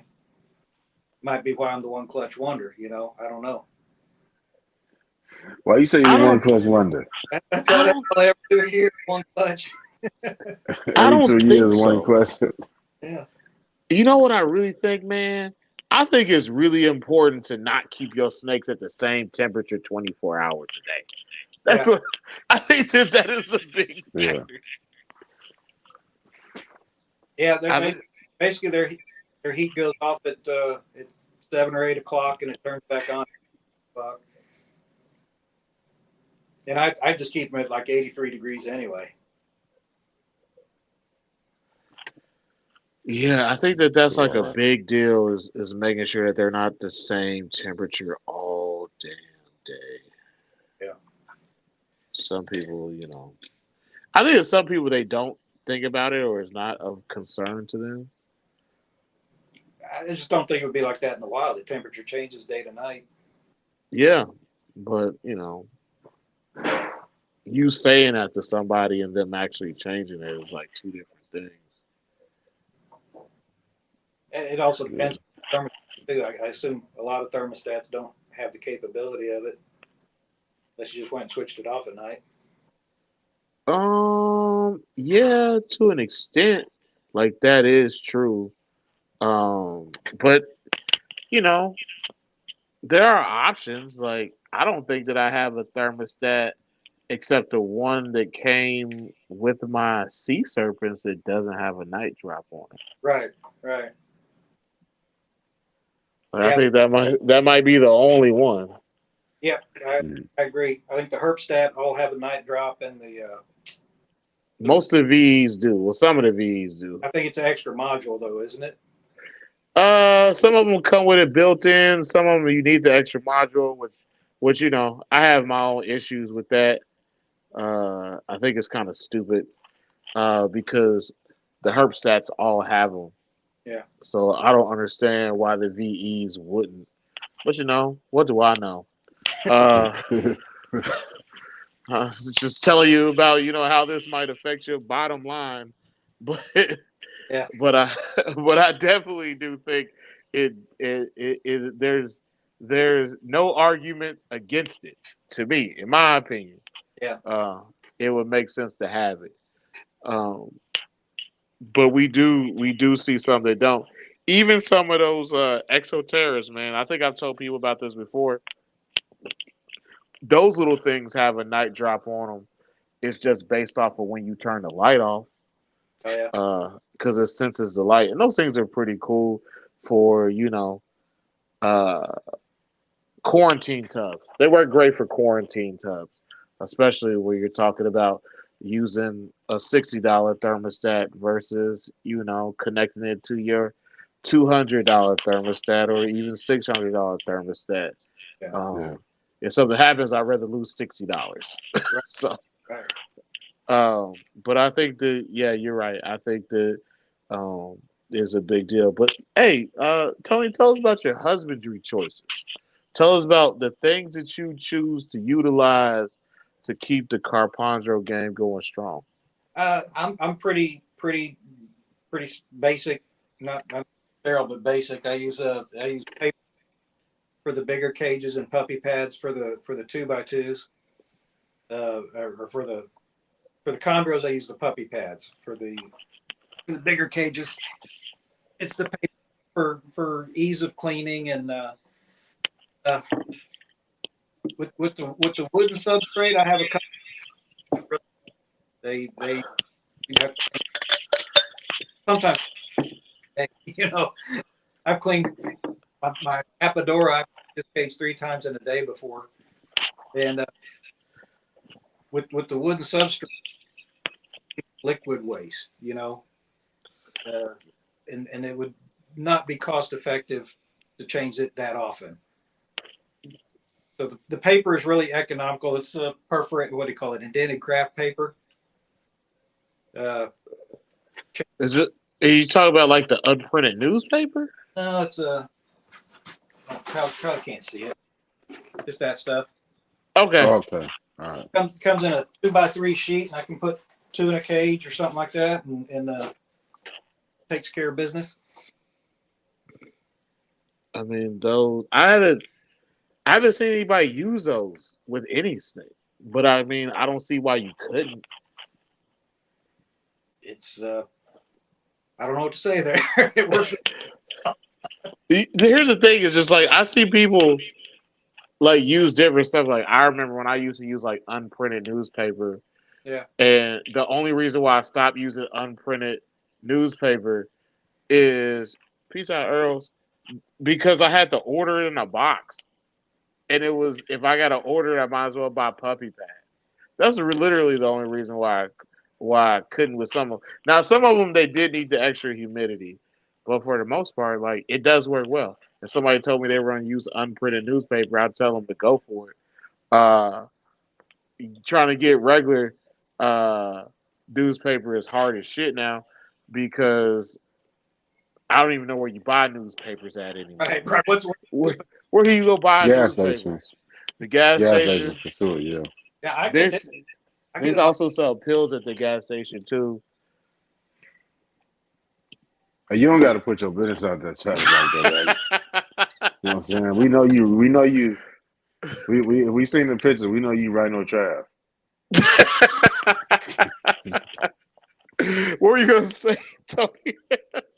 I get this on. It comes 400 sheets in a box, and that lasts a pretty good time. All right, Ross, Yeah. take it easy. All right, though. Yeah. Peace out, Delic. You know what I started doing, Tony? Right. Taking Is gas station pills. is I used to have this issue where like I would get down to like 5 puppy pads and I'd be like, damn, I gotta get puppy pads. And hopefully Amazon can ship it in a day or two.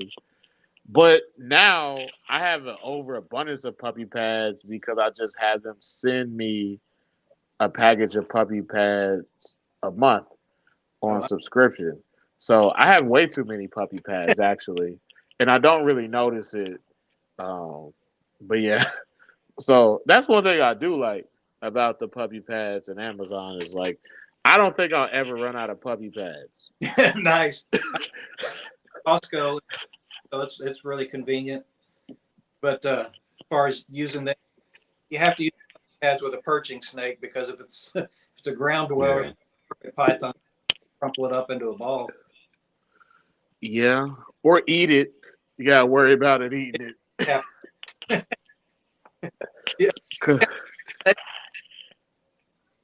I think you cut out right there. I couldn't hear. Yeah, you did. Attempts have been made. Yeah, I think that I have one that like has tried to eat a puppy pad twice. Nobody ever said he was smart, but he has tried twice. Yeah. One of my green trees. I mean, he's striking. The second I open the door, and whatever's in range is what he taps on, and it's usually the puppy pad.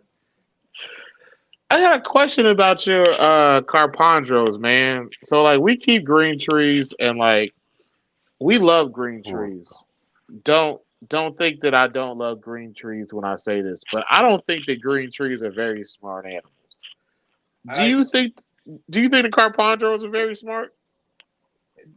On a snake scale? Oh, he don't like green trees. He don't. Travis, the truth coming out.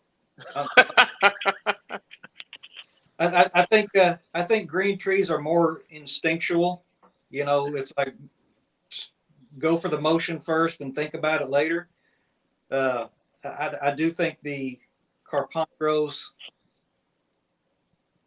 I do think there's a little more snake sense in there. Yeah. You basically just refer to green trees as most baby mamas in America. Get some water.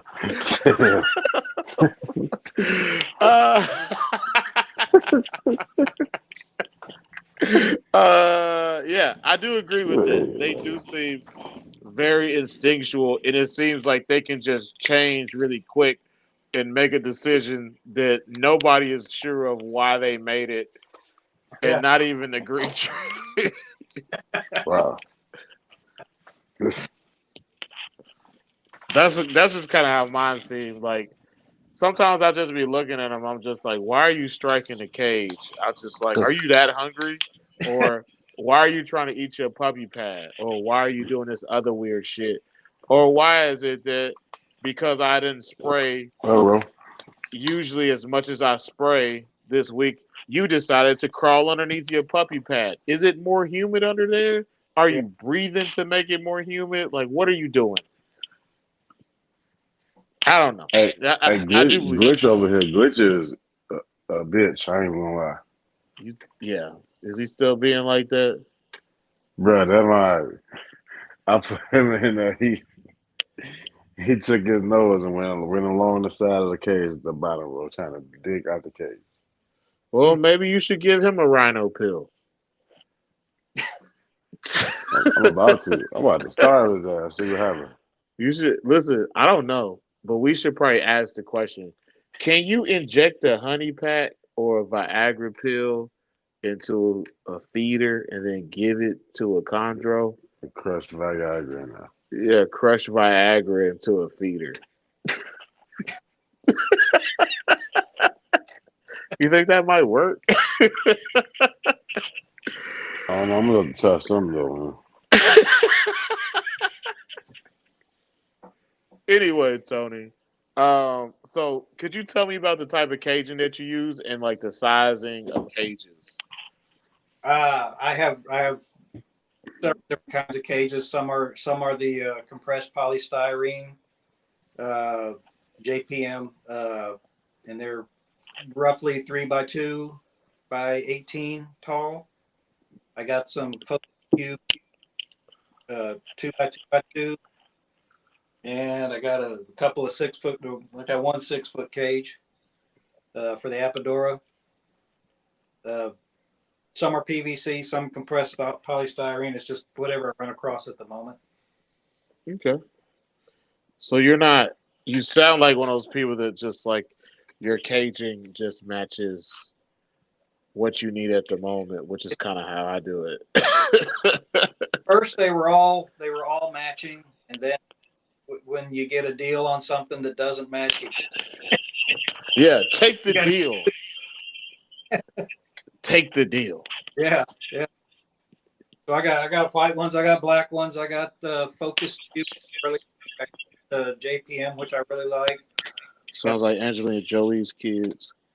Yeah.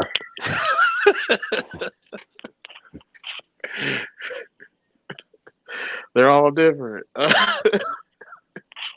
So, what size caging do you use for like once you transition? And like, how do you transition from like neo to juvenile to subadult to adult? Like, how does that sizing work for you with I the Carpantros? started out in the tubs, and for a while it was 1x1x2s that the teenagers would be in. I don't have any of that age group anymore, but so now the adults are in the 3x2s, and some are in the ones that prefer perching more are in the 2 foot cubes. Okay. So the adults, like even the females, are like 7 feet long. How do you keep those? It's and I'm guesstimating at the 7 feet, but it's the 3x2 by I think it's 2 feet high, and she's pretty heavy bodied, the one that's that size, and she either stays in a hide. She doesn't perch. She has a perch, she just doesn't use it. Okay.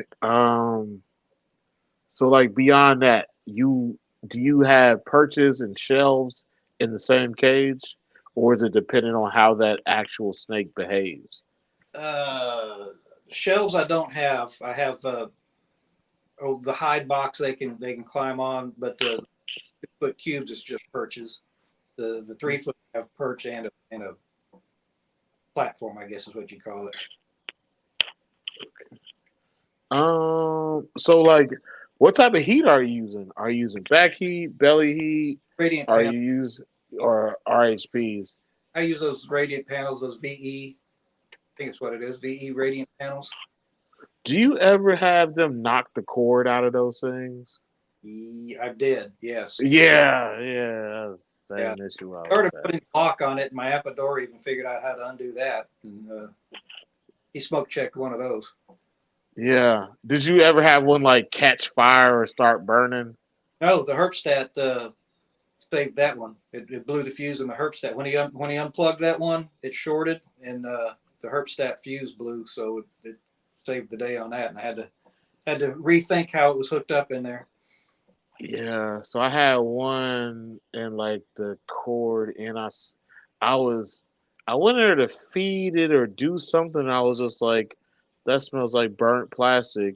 Mm-hmm. Where is that burnt plastic scent coming from inside this cage? And after like 5 seconds, I was like, it can only be coming from one place, that heat panel. And I looked at it and realized once I put my head in there and looked back that it wasn't plugged up. Yeah. And I looked at it, but it was like kind of plugged in, and like it was burnt. Yeah. Yeah. It's like, Mine fuck, was. man, that could have been bad. And look, Yeah, it can be scary, but I mean, I've heard a lot of horror see y'all wild Chondro Bar. particular about severity on them too, though. So, you told us that you use Herbstat, Herbstat thermostats. What's your preferred Herbstat size? I like the 4. The You 4 like the the 4, the information is to me is easier to access. The 6, I mean, obviously you can control more probes with it, but you can't see all the information on one screen. You got to cycle through the screens to see what's going on. Yo, who was that was arguing with the Herbstat people about the 4s? Was that Christian? Was that Christian Stewart who was arguing about the Herbstat 4s? Somebody, somebody went back and forth with Spider Robotics about the Herbstat 4s and how they didn't like them for a while. I forgot who it was. That did happen. I forget I who it forgot was. too. Yeah, but yeah, whoever was telling me about it, I was just like, that's some funny shit.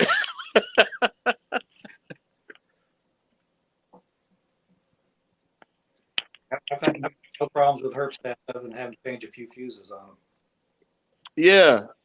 Do they give you? Because I've never looked, but like I know with the VEs they give you like a spare fuse in it. But I don't know about the Herbstats. Do they give you a spare fuse in the Herbstats? I don't remember. I know I bought some spares. You know, if there's one there, I used it. I don't know. I think it uses in 12 years. So Yeah. I have a two. I have a couple twos. I have 3 of the Wi-Fi ones. I have the Herbstat 6.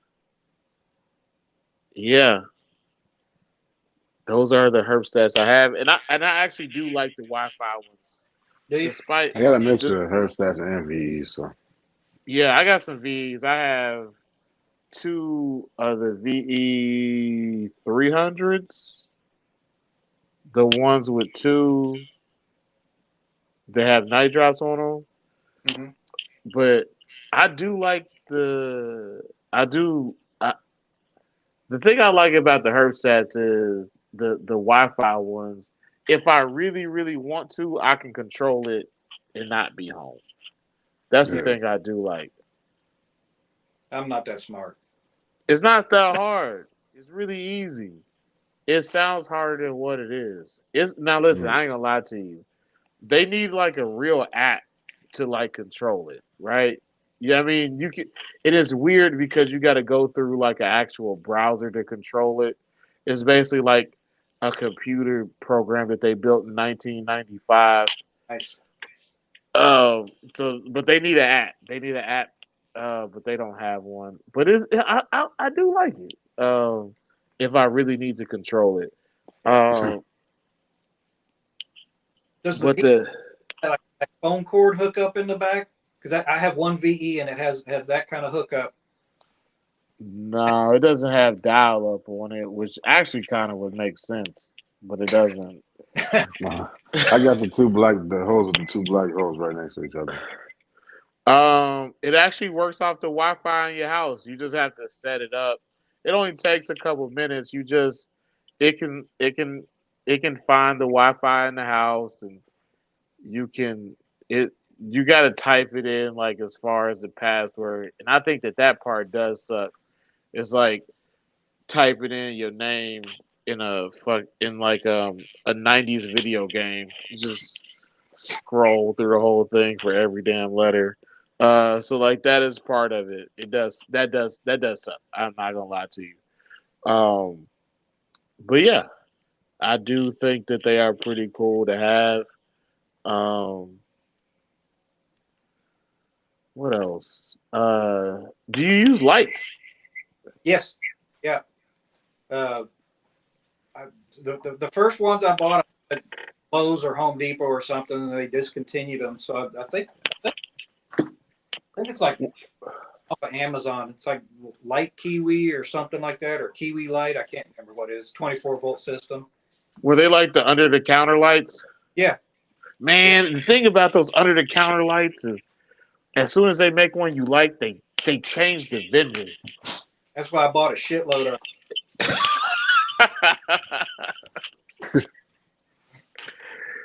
Man, I got tired of that. Finding a light I really liked, and you go back in like a month from now, they don't even have it.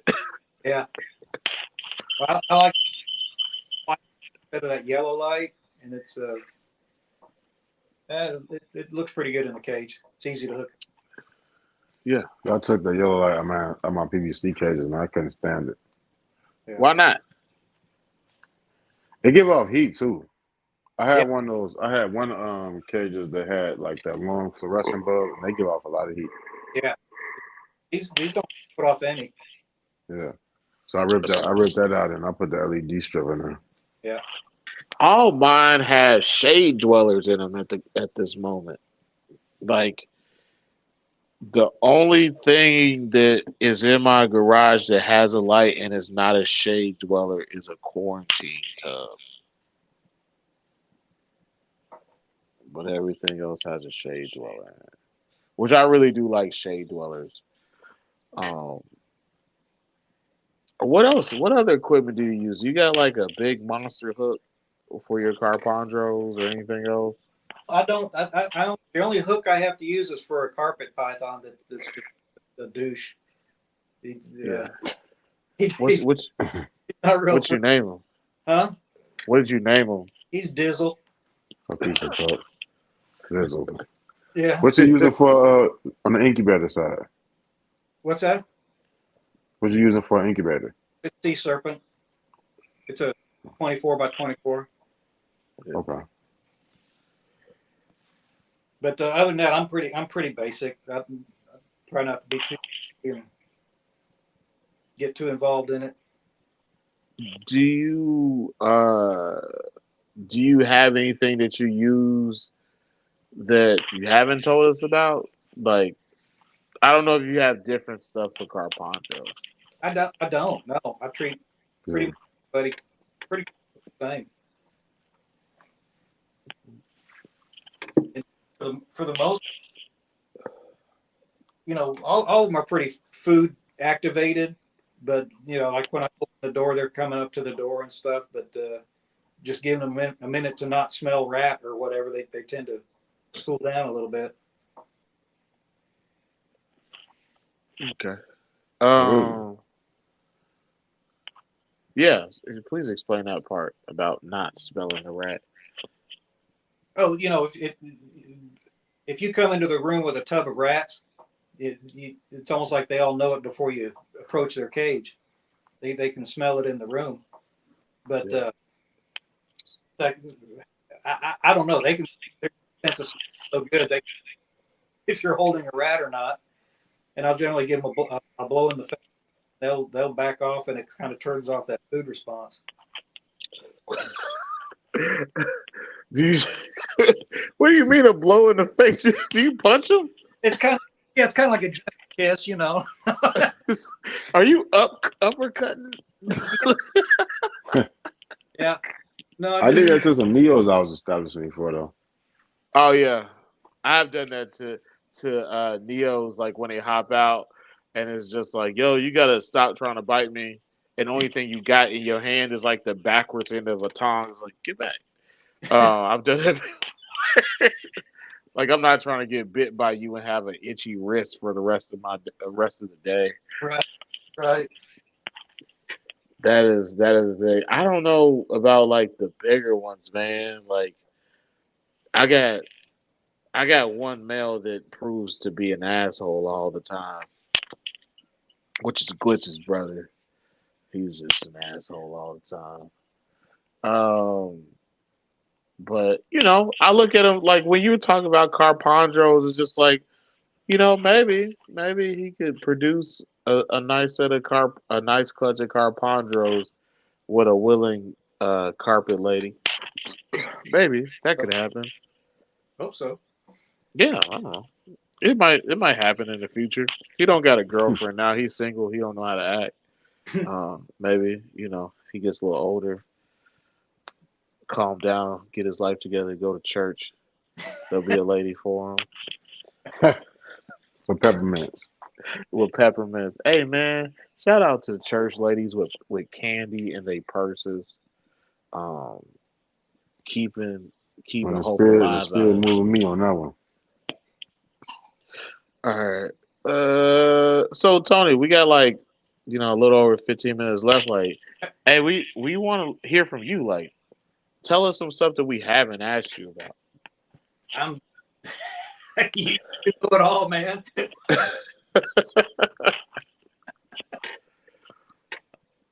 Pretty open book. I mean, I got a question for you, Tony. Hey man, what's your light cycle like?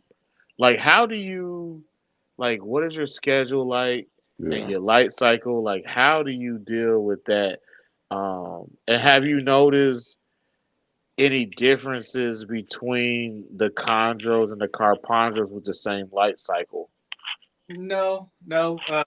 There's a window room anyway, so I mean, I kind of have the lights turning on close to sunrise and going off close to sunset, but I don't pay a lot of attention to it, seeing it throughout the year. So it's just, they're probably on for 10 to 12 hours and off for 10 to 12 hours. Okay. Do you feed strictly at night, or you feed in the daytime? Also, the same thing with the Neos. During the day. Okay. Yeah, generally, on the weekend I pull the water bowls, and the weekend I'll. Hold on one second.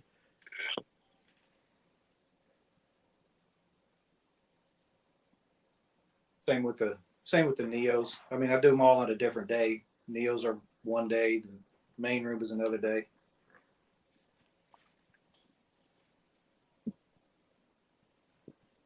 Yeah, I do that on my Neos too. As soon as they shit, I get up in there. Give it to them raw. Yeah.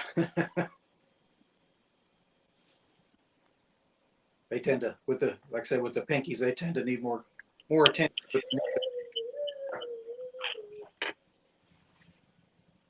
You sensing them too? You get to sense yours? No, I don't have to. I the very first put some chicken. You don't ever sit? Huh? I have. I've tried and haven't had a lot of success. I've tried chick twice, and it possibly, but other ones it didn't make any difference. So I just kind of do the whole eat when you're hungry, bud. How many how does the male Carpandros and the female Carpandro food response change as they get older and mature into sexual maturity? It's the same. It's the same. It's a pretty strong food response. Once you get them figuring out they're supposed to eat to survive, they're Yeah. it's not a problem. The males, they don't go off food like chondro males. They don't seem to. Really? Okay. Might have something to do with them shooting blanks. I'm ready every time you need me to shoot these blanks off. He's like Travis. That's uncalled for. It's uncalled for and unnecessary. Listen, it's not like they were always blanks. There was a time when I was shooting scud missiles every time I shoot. Wow. It took your gunpowder, brother. Yeah, now I'm just shooting practice rounds. No gunpowder, brother. Shooting. I'm shooting rockets with little men with little parachutes in them. It's just No. there's nothing in them. There's It's like no, Roman candles that don't make no noise. yeah. It's like fireworks you buy at the grocery store. Or sparklers. You got sparkling. Listen, but here's the thing. Here's the thing that you forget. I can't make no children, so that's good enough for me. See, TPC, he got the right idea. I had two and I'm done. Keno is definitely probably gonna have two more children, and that's the wild part about it. It's gonna be two I ain't more gonna children. say too more. I probably you know, I'll probably get put one more, get one more slide out of her soon.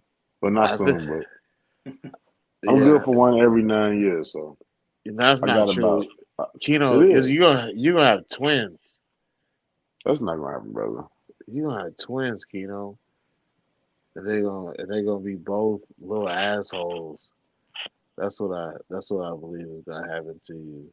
You gotta have twins in your family though. So You don't got twins in your family? no, You asked Brittany if she got twins in her family? I don't care. He said, I don't care. I don't think that's how that works. I don't think that's how that works. I don't think you just get to say I don't care and the genes just go away like, well, he doesn't care Tony, about his your kids are all old. Yeah, I have one daughter. She's grown up. How old is she? 30, going to be 30. Excuse me. So like, what was some of the stuff that you didn't do that you started back doing once you moved out? I didn't change anything. I don't listen. You gotta meet Tony. Tony is when you meet Tony, he is the guy that you see. He is a genuine down home guy. I don't Okay. think Tony's the type of guy to flip the script like that. I think he's like who he is, who he tells you he is. That's who he is. He's a genuine guy. Okay. All right. So I think Tony's probably doing whatever he probably feels he's do. Hey Tony, man, you got anything that you wanted to work with that you haven't worked with? I have a few snakes that I'd like to have as pets. Maybe not breed, but I've always been fascinated with the indigo. The indigo racers? Well, the eastern indigo, and Yeah. there's another, the tiger rat snake, but they both would take enclosures that would not fit in my house. So life goes on. Yeah. So the Eastern indigos, like they're native to Texas, but like they're like endangered, I guess. Yeah, the Texas indigo is, the eastern is Yeah. in northern Florida. Okay. They got color to them, red in the chin and stuff. But yeah, that's just something I can wish for, but it's not going to happen. You want to know something? In my neighborhood, like in my area where I live at, we have had a lot more ringtail cats show up. Really? Yeah, we got a lot of like I saw a dead one today on the road, Yeah. and I listen. Sometimes I don't be thinking properly, but like last night, I left my driver door wide open, like not unlocked. It was open when I came outside into my driveway, and like I had to search my truck to see if there was like a raccoon or a possum or a ringtail cat in That's there. how you know Travis live around rich people, rich What are you talking neighborhood, about? What are you talking about? rich neighborhood. Leave the door wide open, and nothing was missing, was it? No, nothing was Yeah, missing. yeah, yeah. That's what it is right there. That's when you live, What is the purpose of you making comments like that? I'm just saying that's. I'm gonna pardon you for for being living in a good neighborhood, rich neighborhood. Nothing wrong with that. Living in America. Nah, man, it's just I don't know. I did do it. You leave I your car also door here in Chicago. You come out in your car and be gone. That's all I'm saying, brother. you think the kid's gonna take your car and film a Yeah, rap video with it or some shit? yeah, bro. You're not gonna be able. They're gonna be joyriding in it. You're not gonna be able to get your shotgun to the South Central either, brother. Yeah, it's gonna be wild if you see like some kids on YouTube with in your car with Glocks with extendos on it in a music video. Bro. Listen, that's the same shit that could happen to my truck realistically, cause like we had a bunch of people like breaking into cars, and we're pretty sure that they were like kids, like not from the neighborhood. We also think that these are kids that like aren't really from Texas though. I think that they may live in Texas, but I don't think that they know that this is really Texas.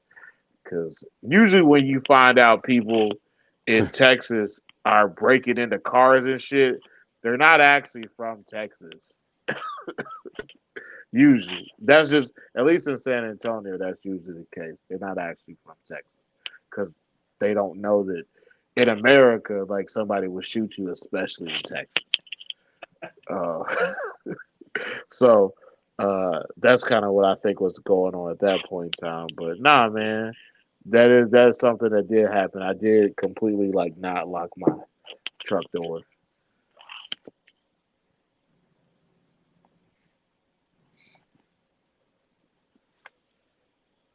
Okay. Anyway, Tony, you got anything else for us, man? So stupid, man. No,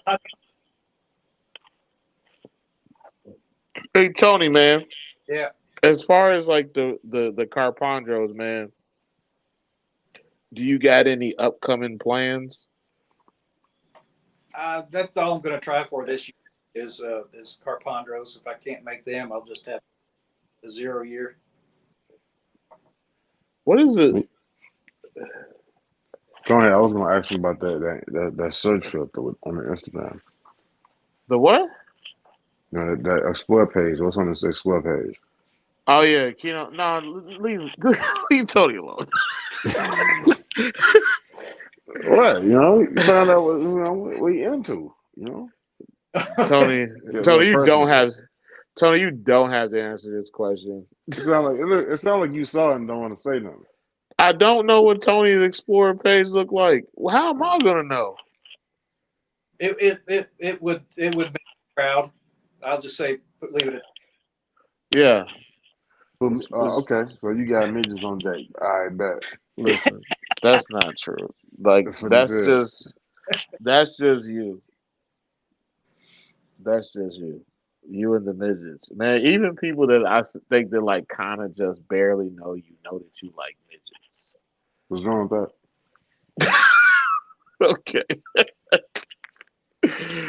Okay. Here we go, Keto. They human like us, bro. I didn't say that they weren't human, and like we just actually had the midget wrestling just like come through San Antonio. I think it was last weekend. Oh, you bogus. How the fuck am I bogus? You could let me know. You think that I follow midgets? You just said it, bro. You could let me know. You could have sent the flyer. I didn't see the flyer. Somebody showed me that shit after it happened. They were just like, But I could have "Oh." hollered at one of my Texas peeps, go there and go to the show and go live for Listen, they told me after the fact. It was like, "Oh yeah, the midget wrestling just happened over the weekend, me. and they have it here often, Yeah, like often." they have it on the expos. I don't think they have midget wrestling expos. Like, what does that look like? You probably don't even need to rent a convention center. You could probably just rent the back room at the Olive Garden because they're not that damn big.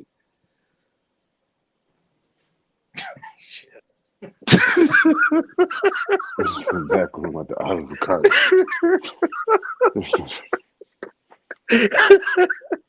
They talk about me. You talking about you? Oh, so you want us to get extra space for the midget wrestling convention just for you? I'm not the only one out there, bro. I'm just the only one that's willing to admit it. I don't know if you're the only one. I speak for the men and women that like short people out in the world, brother. I don't know if you're the only one or you're not. The only thing I know is that between me and you are the only one that would show up there. Shout out to all our little people out there in the Chondro Python world. We love y'all. I don't think that we have any midgets that are just like, you You just know, gonna just keep being disrespectful to little people. That's how the fuck am I being disrespectful? how you know we don't have no little chondro keepers, bro. You Do you haven't. realize, bro?